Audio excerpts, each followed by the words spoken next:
મંગલમૂર્તિ મહાપ્રભુ શ્રી સહજાનંદ સુખરૂપા કપિધરમ સુત શ્રી હરિ સમરુ સદાયાણુ પરમ કૃપાળુ છો તમે શ્રી કૃષ્ણ સરેવારી પ્રથમ તાણે પ્રાણમો નમો વારમ વારમ શીસ નમો વારમ વારમ શીસ ઓમ શ્રી સ્વામિનારાયણાય નમો નમઃ શ્રી પૂર્ણ પુરુષોત્તમાય શ્રી ગણેશાય શ્રી સહજાનંદ સ્વામીને નમો નમઃ. જય સ્વામિનારાયણ.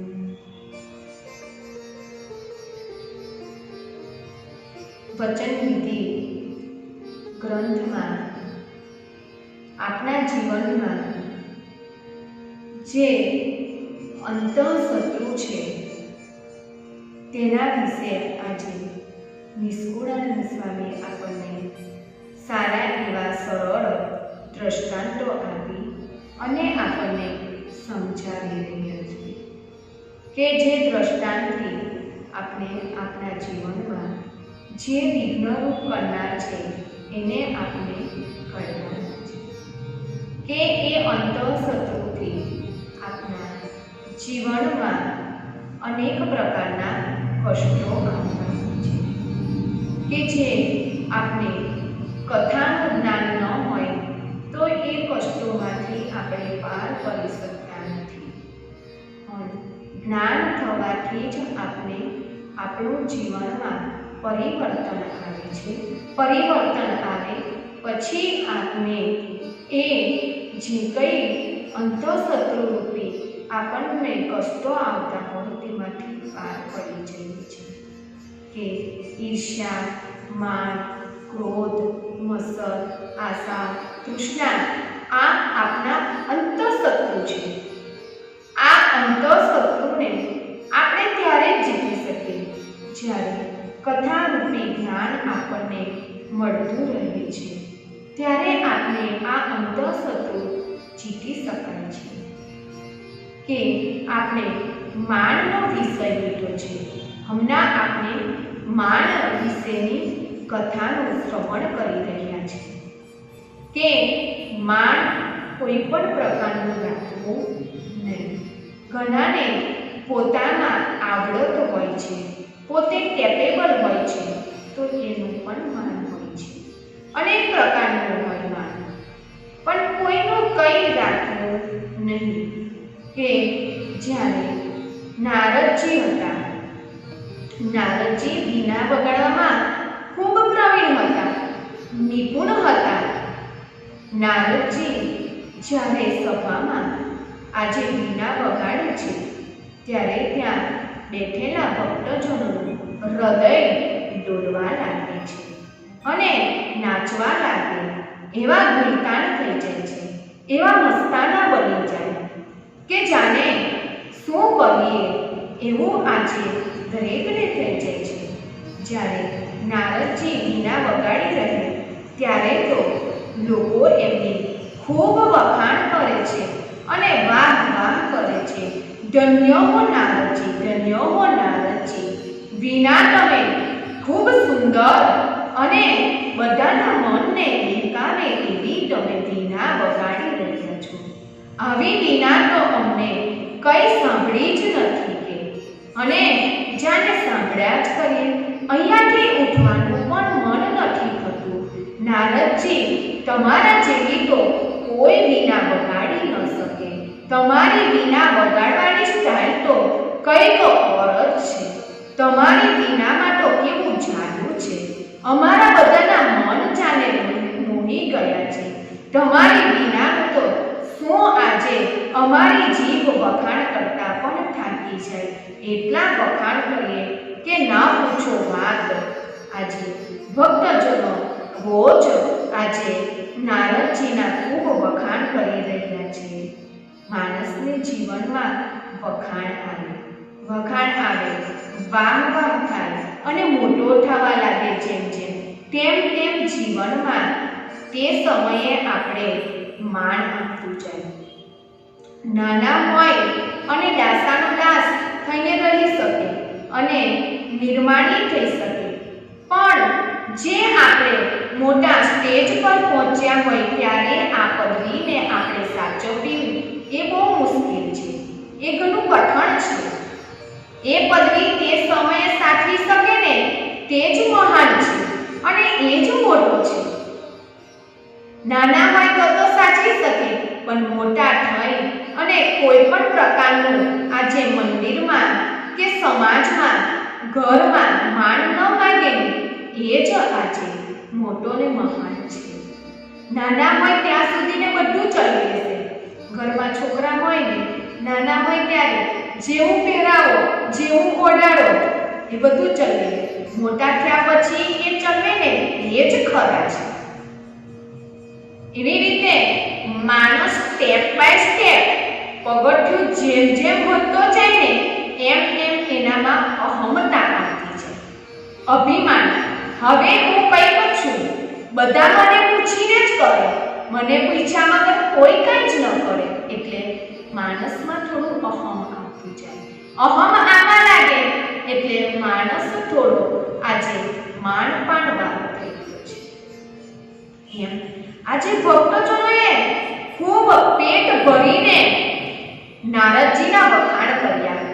એટલે નારદજીને અભિમાન આવી ગયું કે મારા જેવી તો કોઈથી જ વાગે નહીં અને કોઈ બગાડી પણ નહીં શકે, મારા જેવી તો કોઈથી થાય પણ નહીં.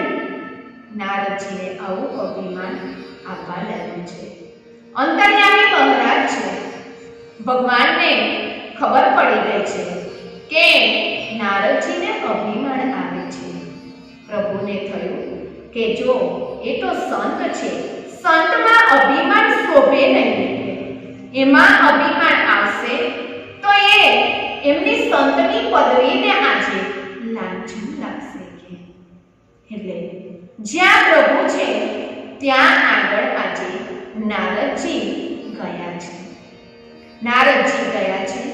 સભા ભરાઈને બેઠી છે ત્યાં વિષ્ણુ ભગવાન પાસે અને બાજુમાં હનુમાનજી બેઠા છે. ત્યારે નારદજીએ વીણા વગાડવાનું ચાલુ કર્યું છે. નારદજીએ ઘણો સમય સુધીને વીણા વગાડી, છતાં પણ કોઈ કાંઈ જ ન બોલ્યું. વીણા વગાડી અને થાકી ગયા છતાં બંધ કરી પણ કોઈએ વખાણ નથી કર્યા. જે પહેલા થયા હતા તે વખાણ કંઈ જ ન થયા, એક પણ વખાણ ન થયું. જો કાયમ વખાણ થતા હોય અને એક વખાણ જો તમે એ માણસના ન કરો તો જોજો એના મોઢાનો ચહેરો અને એનો હાવભાવ કેમ થઈ જાય. કાયમ ખાવાનું આપીએ, એક દિવસ ના આપો તો કેવું લાગે, એમ આને કાયમ વખાણ ખાવાનું વખાણ ખાતા હતા અને વખાણથી પેટ ભરાતું. આજે કોઈએ ભગવાનની સભામાં નારદજીના વખાણ પણ ન કર્યા. એટલે નારદજીને થોડું મોડું પડી ગયું. ત્યારે વિષ્ણુ ભગવાનને તો ખબર છે કે આને અભિમાન છે. એટલે વિષ્ણુ ભગવાને આજે બાજુમાં હનુમાનજી બેઠા છે. હનુમાનજીને પૂછે છે, હનુમાનજી કેવી વીણા વાગી કે? ત્યારે હનુમાનજી કઈ બોલ્યા ના અને મોઢું શ્યામળું કર્યું.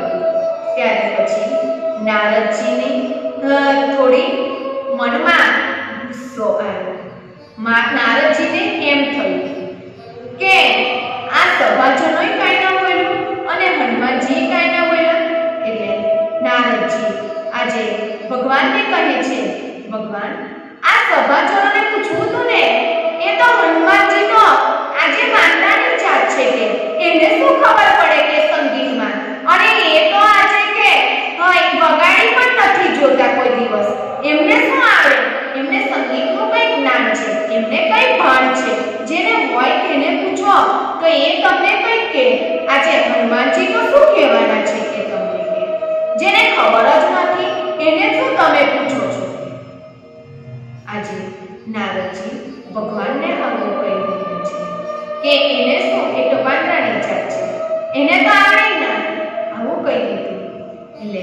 ભગવાને કીધું હનુમાનજીને આપો, એ પણ બગાડી દે.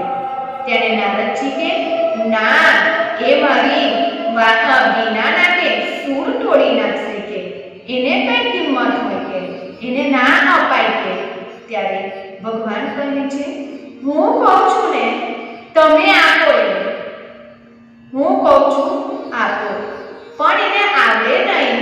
ભગવાન કહે છે અમે કહીએ આપો, એટલે એમને હનુમાનજીને વીણા આપી.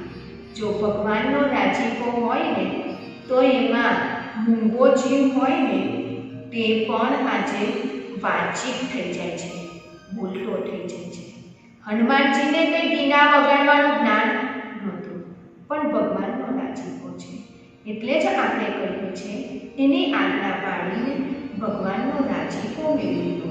કે તમને ન આવડતું હોય તોય આવી જશે, બુદ્ધિ ન હોય તો બુદ્ધિ પણ આપશે, સરસ્વતી નહીં હોય તો સરસ્વતીને પણ ભગવાન જ આદેશ કરશે અને એ તમારી જીભે આવીને બેસશે, સરસ્વતી પણ આવી જશે. ખાલી આપણે ભગવાનને રાજી કરવાનું. ભગવાનનો રાજીપો હતો હનુમાનજી ઉપર, તો નહોતું આવડતું તો પણ આવી ગયું. અને નારદજીને આવડતું હતું પણ અભિમાન હતું ને ભગવાનને ગમ્યું નહીં, અને એ ભગવાનનો રાજીપો નહોતો, એ ગર્વ કરતા હતા. એટલે ભગવાનને પાસે ગયા, આવડતું હતું છતાં પણ ભૂલી ગયા, અને એને સાંભળીને કોઈ રાજી પણ ન થયું. પછી હનુમાનજી વીણા વગાડવા લાગ્યા. હનુમાનજીએ વીણા વગાડી એટલે આજે હૃદયની ઉર્મિઓનો આજે ઉત્સાહ થઈ ગયો છે, અને શ્રોતાજનો તો આજે ખિલખિલાટ થઈ ગયા છે. અરે વાહ, ધન્ય છે હનુમાનજી, વાહ, ધન્ય છે હનુમાનજી, તમે તો શું વીણા વગાડી છે. વીણા એટલે કેવી કે છે કે જાણે સાંભળ્યા જ કરીએ. કે આવું આજે હનુમાનજીને જેવા નારદજીના પહેલા વખાણ થતા હતા એવા આજે હનુમાનજીના વખાણ થયા છે. ત્યારે નારદજીને થયું કે મારા કરતો પણ આ તો સુંદર વગાડે છે, એમ થોડુંક હૃદયમાં થયું છે. પછી આજે વીણા વગાડી અને એમને તો પથ્થર ઉપર મૂકી દીધી છે. આજે એવી વીણા વગાડી કે પથ્થર પણ પીગળી ગયો છે. એ કરુણા રસથી તો પથ્થર પણ પીગળી જાય છે, એવો ભાવ મૂક્યો છે એમને, એવો સૂર બોલ્યો છે કે તેનો આજે પથ્થર પણ પીગળે. એટલે જ કહીએ છીએ પથ્થરની મૂર્તિ હોય, પંચધાતુની હોય, કાષ્ટની હોય, પણ તમારો ભાવ હશે ને તો એ સાક્ષાત પીગળવાની છે મૂર્તિ. પણ અંતરથી એટલો ભગવાન પ્રત્યે આપણે ભાવ જોઈએ. એવી રીતે આજે ખૂબ ભાવથી એમને ભગવાનને રાજી કરવા માટે, પોતાના વખાણ માટે નહોતા વીણા વગાડતા. આજે વીણા વગાડી છે ભગવાનના રાજીપે, ભગવાનની કહેવાથી કરી છે. તો પથ્થર હતો તો પીગળી ગયો, અને વીણા પછી એમને પથ્થર બન્યો. ત્યારે નારદજીને ભગવાન કહે છે લઈ લો તમારી વીણા. વીણાને લેવા જાય છે પણ વીણા પથ્થરમાંથી ઉખડતી જ નથી.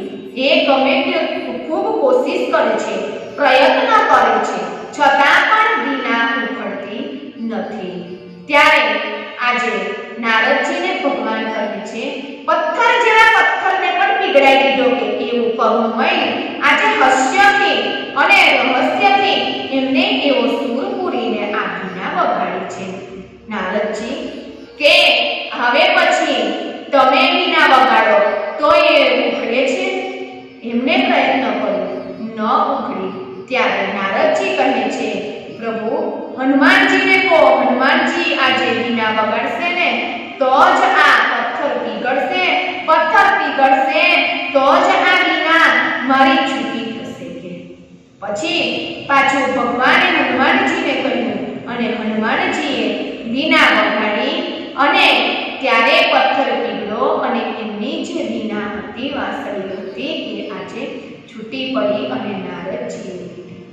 નારદજીને ત્યારે થયું કે ભગવાન મને અભિમાન હતું કે મારા જેવું કોઈ ન વગાડે. પણ નારદ હનુમાનજીએ તો આજે કે મારી વાતને ખોટી કરી અને મને કરીને બતાવી દીધું છે કે મારા કરતો પણ આજે એમને તો ખૂબ સુંદર વીણા વગાડી છે કે પથ્થર જેવા પથ્થરને પણ પીગળાવી દીધો છે કે આજે કે હું તો માણસના કોમળ હૃદયને પીગળાવી દીધો, એ તો કઠણ અને નિઠુરને આજે જળ એવા પથ્થરને પીગળાવી દીધો છે. ત્યારે ભગવાન કહે છે કે અભિમાન કોઈ દિવસ ન કરો. જો અભિમાન કરશો તો અમે રાજી થઈશું, રાજી થઈશું. તમારામાં જે કઈ શક્તિ અને આવડતની આજે બધું બળ જે કઈ આપ્યું છે એ અમે લઈ લઈશું. અમે એ લઈ અને બીજામાં સ્થાપિત કરી શકીએ છીએ. તમારી પાસે શક્તિ હતી પણ એ શક્તિને તમારામાં અભિમાન આવ્યું છે એટલે અમે છીનવી લીધી છે, એને અમે લઈ લીધી છે. આપણે કોઈ આપણી આ શક્તિનો ઉપયોગ નથી કરી શકતા. જે કંઈ આપણને ભજન ભક્તિ કરવા માટેની કે આજે ઘરમાં કે બહાર જે કંઈ આપણી પ્રગતિ કરવાની આપણને શક્તિ પ્રેરી રહ્યા છે, બુદ્ધિ આપી રહ્યા છે એ ભગવાન આપે છે. પણ આપણને એમ થઈ જાય છે કે આ મારી છે, જો મારી કરી અને આપણે એવી રીતે વર્તવા જઈએ તો દિવસે દિવસે ઓછી થશે પણ વધે નહીં. આપણે એમ જ કેવું ભગવાનની આપેલી છે અને ભગવાન કરાવી રહ્યા છે અને ભગવાન જ કરે છે. હું કાંઈ જ નથી કરતો, હું તો નિમિત્ત જ છું. મારામાં ભગવાન આ કાર્ય કરી રહ્યા છે ત્યારે જ મારાથી થાય છે. મેં કર્યું, હું કરું. આમ કરશો તો પછી એ આપનામાં જે કંઈ હશે તે લઈ લેશે. ભગવાન કહે કે તને કેમ છે કે મારું છે તો અજમાવી જો તારું બળ. નારદજીએ પોતાનું બળ અજમાવ્યું પણ વીણા ન ઉપડી. પણ સેજ ભગવાને આજે રાજી થઈને હનુમાનજીને કીધું તરત વીણા. એ ભગવાનની આજે મરજી હતી, પેલામાં ભગવાનની મરજી નહોતી. મરજી ન હોય ભગવાનનું એ કાર્ય ના જ થાય. આવતીકાલે આપણે ફરી કથાનું શ્રવણ કરીશું. સહજાનંદ સ્વામી મહારાજની જય. શ્રી કૃષ્ણ બળદેવ રેવતી માતા કી જય. શ્રી હરિકૃષ્ણ મહારાજની જય. શ્રીપતિમ શ્રીધરમ સર્વદેવેશ્વરમ ભક્તિધરમાત્મજં વાસુદેવમ હરે માધવમ કેશવમ કાંતમ કારણમ શ્રી સ્વામિનારાયણમ નીલકંઠમ ભજે. શ્રી સહજાનંદ